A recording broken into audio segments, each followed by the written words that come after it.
wpsites.net. Let's take a look at launching a production ready plugin from your block build.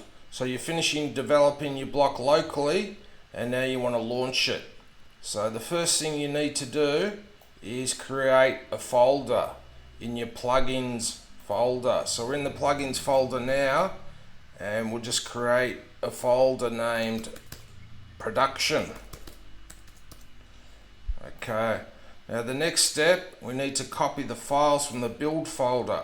So we go to the build folder and we only copy the files that we're going to be using, the required files. So we've got 1, 2, 3, 4, 5. We're not using the others, so just leave them there. Now we go back to our production directory. We paste in the 5 files. Now the next step is we need the main plugin file, and you can add the readme if you like.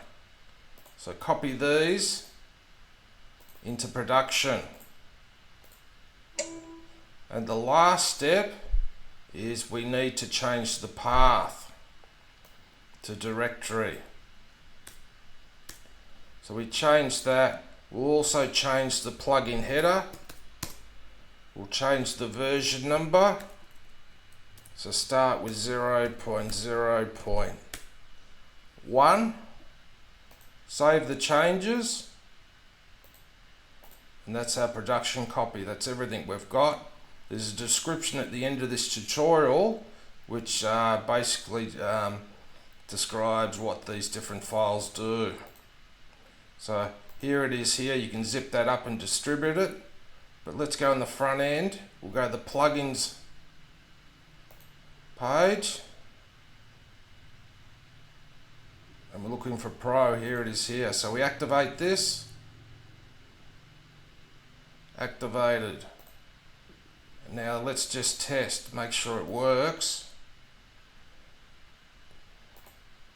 Let's move it up. Move it up to there. Save.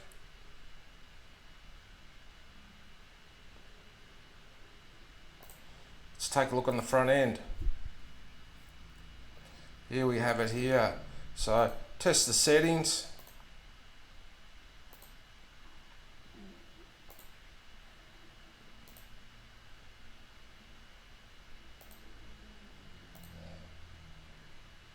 And everything works. You'll find a description of what these required files and their functions do at the end of the tutorial. The tutorial is located on wpsites.net. Thanks for watching. See you next time. Cheers.